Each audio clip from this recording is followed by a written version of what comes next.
All right, welcome back. How are we doing?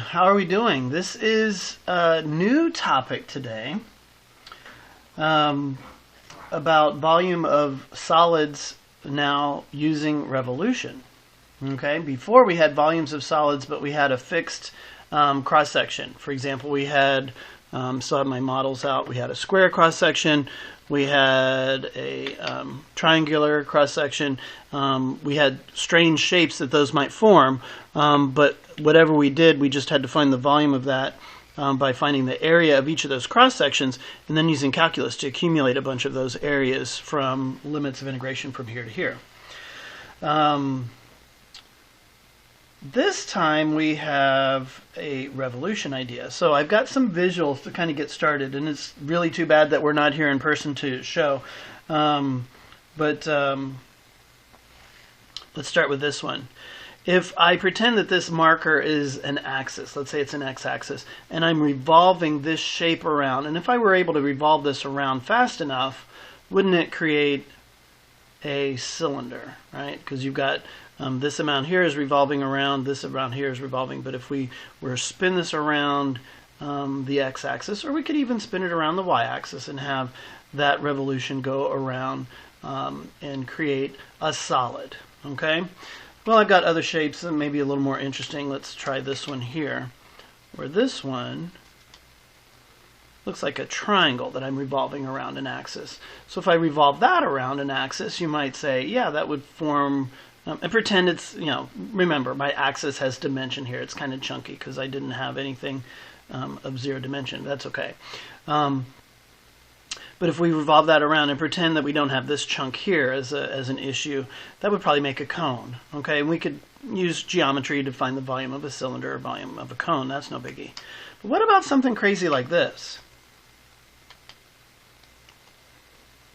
Starts out really high, and then it swoops down, then comes back, and then it comes back down to the axis. So it's some general curve here. I'm either spinning around the x-axis because my volume would be a very big radius here, and then it would come down and then come back again and then go down to 0 as it hit the axis there.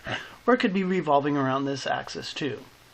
In general, it doesn't matter what we use for our shape as long as, and I'm going to write this down here now, this is my general function, as long as I can picture a representative rectangle that is perpendicular to that axis, and there's our general representative rectangle. So I've got an axis from here to here. Let's say this is from A to B, okay? But at any point, this is an x value here, I'm making the area of that rectangle and picturing that individual rectangle revolving around the x-axis. Okay? Well, this hopefully gets us thinking about this being a width of dx. Okay? So it starts up here, it comes down to here, but I'm revolving this general purpose shape around some axis. Let's say in this case, we're revolving it around the x-axis, and I'll usually draw a picture here with a little arrow here that would revolve that around the x-axis. Okay, so this would be a horizontal axis of revolution. Now, let's step back a little bit and think about good old geometry. Volume of a disk, or volume of a cylinder. Well, isn't a volume of a cylinder just pi r squared times height? And the reason why I'm calling it a height would be the height of our cylinder here. In this case, the height of our disk. So what we're going to call this topic, by the way, is volume of solids formed by revolution.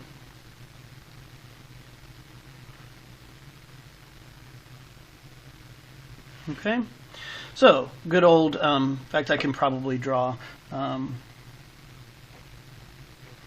right, that would be a cylinder, or we could have one that's nice and flat like a tuna can, let's say, or a Necco wafer or a sweet tart or something skinny that we could stack up. or a coin. Let's say I've got a really big coin here.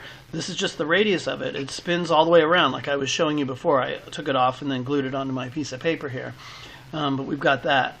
This radius right here, I can calculate. Okay? That's going to be my r. And your r is always going to be perpendicular to your axis here. So in calculus, we're going to say the volume is going to be some integral from a to b. And we have pi as a constant, so I can bring that outside as pi of my constant outside my integral there. Pi r squared, and r in this case would be some function of x, and the width of that would be the height. Well, the width of that, the height of my vertically stacked cylinder here, would just be dx. Okay, so we'd be able to find that. All right, so you might have some function like that that would give you the volume of there. Okay, we also might have some kind of a sideways function, so I could turn this sideways and have a general purpose function that would look like this, where we have, and I always put this red one just to make it stick out, so that would be your representative rectangle this time, would be there. So this time my axis of revolution is vertical. It's, let's say, against the y-axis. Tomorrow we'll do a little more examples. I'll make another video with some more interesting examples here. Just like yesterday's lesson, does it really matter what the resulting volume looks like? If it looks like the crazy looking triangular fish scraper thing, like this. Remember, did it really matter what this looked like? No. Did it really matter that the squares end up looking like some kind of a mitre or hat, Pope hat that the Pope might wear? No. Same idea. Does it matter what this shape is going to look like? No, as long as we can figure out what the radius is of any one of those rectangles. Here, what's the radius of any one of those rectangles? Well, this is going to be a dy, because this is an incremental difference in y, dy. So I'm going to integrate from c to d, let's say. This would be our d here. And I'm going to integrate from here to here, so I'm increasing from those. So my volume, again, pi r squared, pi is a constant, so it comes because of the volume of a cylinder, volume of a disk, volume of a cylinder, from c to d. This time r is this distance here. It's a horizontal distance, so r is really some function of y. The r here at this value of y is going to be bigger than the r here at the value of y, where that r would be 0. So it's going to be changing, increasing and decreasing based on what the function would be. But the integral would be defined as a dy sort of function. So this would be a function of y here. Okay? Sounds a little crazy.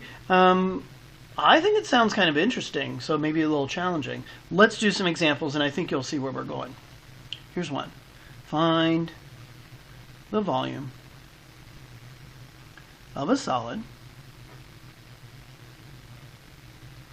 We need to know what shapes that solid, so they're still going to give you some kind of a function here formed by rotating. So we've got a revolution idea, so that should get us, that should be the trigger that says, oh yeah, I'm doing a revolution here. By rotating, f of x equals the square root of sine x. And the x-axis, so we need some boundaries on that, so and the x-axis here, from, for 0 is less than x is less than pi, because we have to have some limits of integration here, right? Because you know that sine of x is going to increase, go on and on. So we need some domain restrictions there. That's going to be boiled down to what our limits of integration are going to be. Well, I'm going to sketch that graph, and again, if I wanted to, I could get out my calculator. I know at 0, the sine of 0 is 0, and the square root of 0 is 0, so that's cool. The biggest that sine could get is 1, so the square root of 1 is 1, so it's going to go up to 1 somehow. And what about pi? Well, what's the sine of pi? Sine of pi is 0, square root of 0 is 0, so we've got some kind of a whoop and a whoop. Okay? So again, I'm not going to worry about that graph looks like. I'm not even going to worry about what that shape looks like. It might, if we're rotating this. Now I need to tell you what we're rotating this by. Rotating it about the x-axis. And for these first few, we're going to rotate them about the x-axis, so that's going to be that. So that gives us an idea what our representative rectangle looks like. The boundary is set by the x-axis and the square root of sine x function here, but this is my rectangle. Oftentimes people ask, does it matter? How did you know where to draw the rectangle? It didn't matter. I could have drawn it here, here, here, here, here, anywhere along there. It's just representative of the entire function, that entire interval from 0 to pi. I'm going to set up an integral. Okay? So let's draw in our rotate that about the x-axis. Your rectangle will always be perpendicular to the axis of revolution. Just like here, we had a vertical axis, so I had a dy because it needs to be perpendicular to that. Here we've got a dx. It is perpendicular around that x-axis. All right. Well, let's set up our equation. Volume equals pi, because we've got pi r squared. And again, if you're forgetting this equation, write it again. Volume equals pi r squared times the height.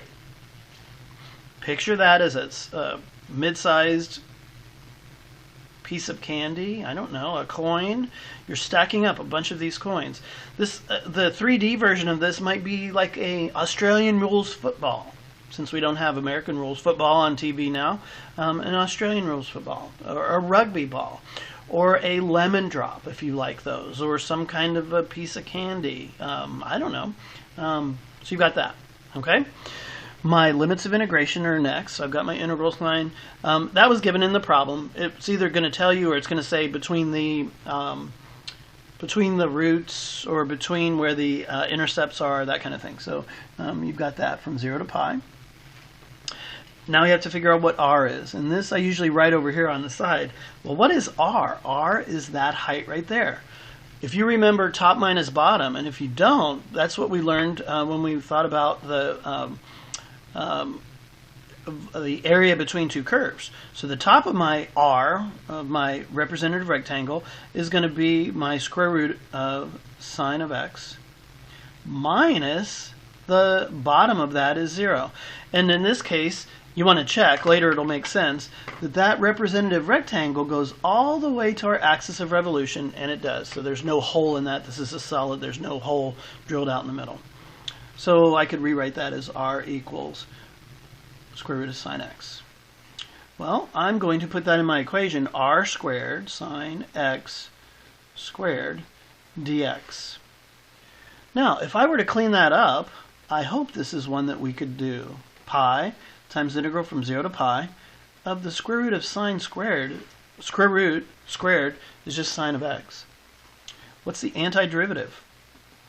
Remember, that's negative cosine x, evaluated from 0 to pi. Don't forget this pi out here, so I'm going to multiply that out later. All right.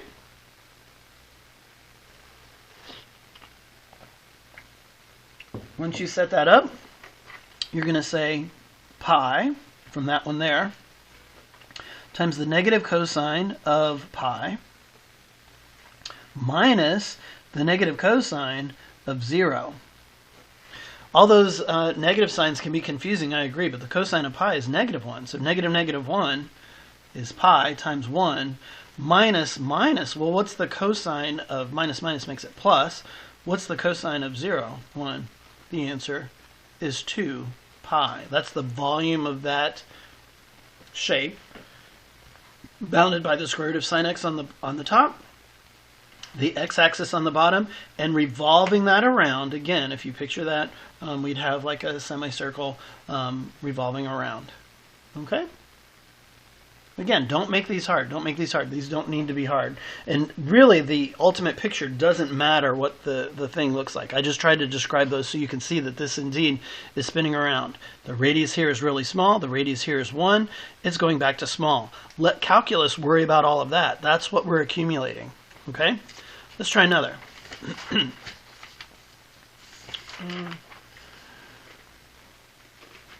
All right. Let's find the volume of a solid formed by revolving the region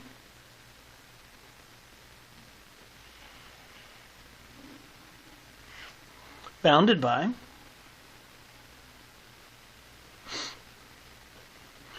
f of x equals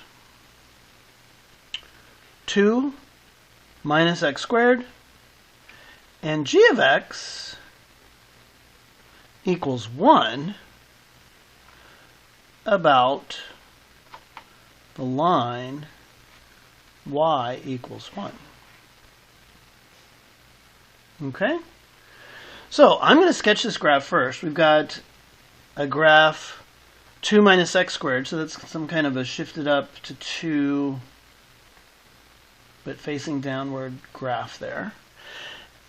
But that's the top, bounded by g of x equals 1. Well, g of x equals 1 is a horizontal line at y equals 1, revolved about the line. So that's what I mean by about. I might have skipped the word revolved. So revolving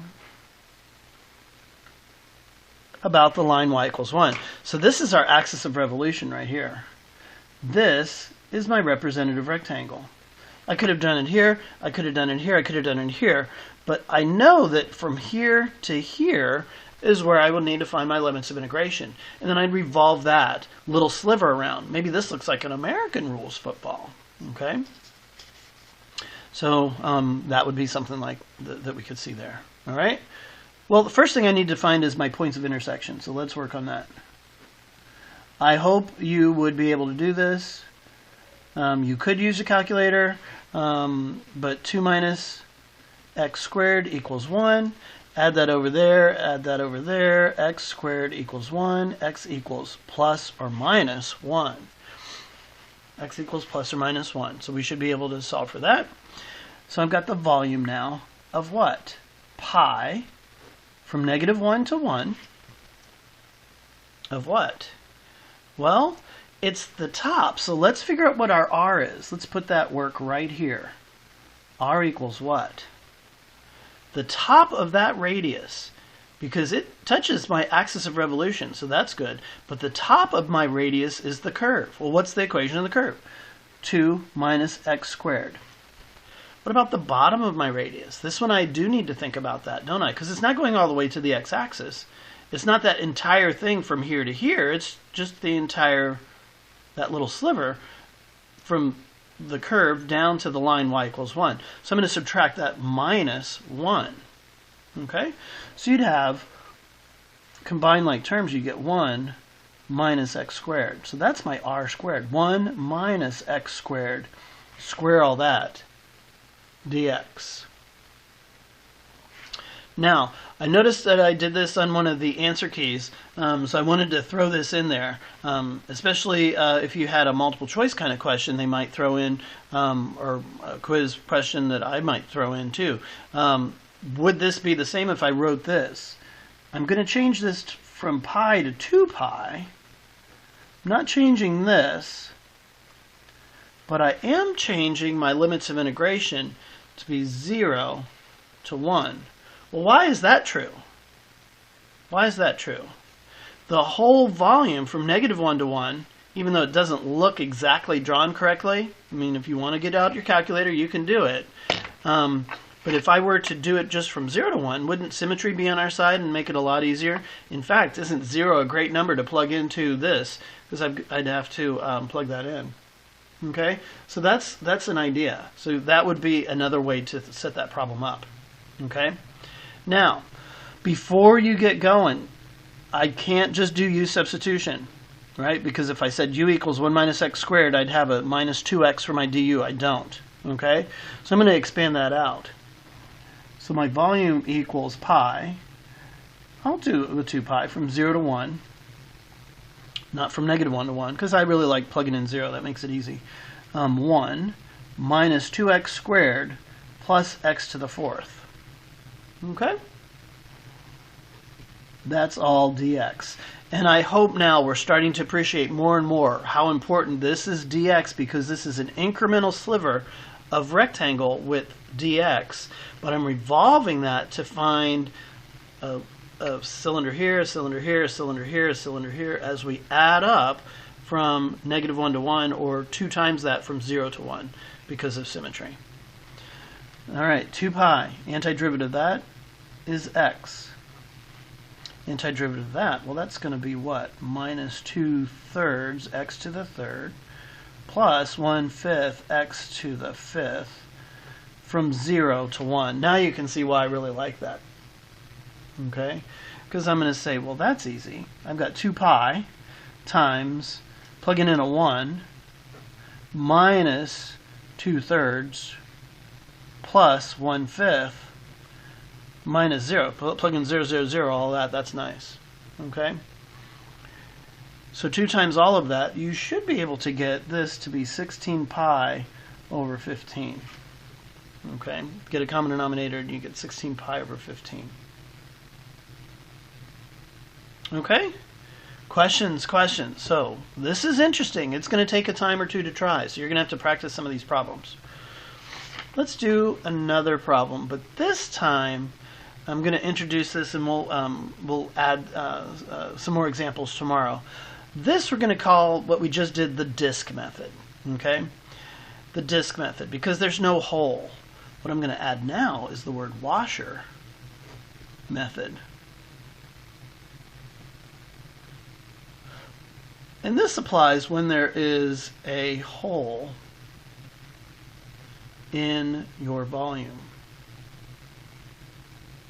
or a hole in the solid, really. Okay? Think about this. If you had some kind of a piece of dowel wood, let's say, or a solid piece of metal if you're building a part for your robot, and you have to drill out a hole in the middle here, wouldn't you have to subtract that out? Okay?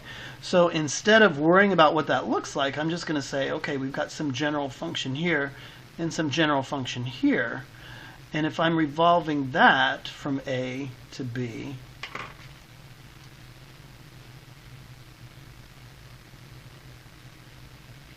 there's my representative rectangle. But this time, it's only revolving around the x-axis. This rectangle doesn't touch. It's not a solid disk, it's a washer. And you've all played washers before, right? Where that game that you play at the fair where you throw the washers into the hole and you win a Coke bottle or whatever, right? You know what a washer is. It's a flat disc, but it's got a hole drilled out in the middle, okay? And you might have different varying sizes of washers to build whatever this shape looks like. We don't care what the ultimate shape looks like as long as we can figure out what my big R is, which is right there. My big R is the distance from my outside surface, okay? So that might be a function f, g, whatever, but my outside surface, and then I need to know my inside surface, and I'm going to call that little r. Clearly, capital R is bigger than smaller case r, so if we did volume here, just using some geometry ideas, we might say big R squared times the height minus pi little r squared times the height. Move that into calculus, and we get volume equals pi, integral from A to B, of r squared. Remember, my height is dx in this case, because this is an incremental change along the x-axis, minus little r squared, and I'm factoring those out and then just doing one integral, little r squared dx. So r squared minus little r squared dx. All right? Let's try one. I think this is not as bad as it might sound. Let's try one. Find the volume of solid formed by revolving the region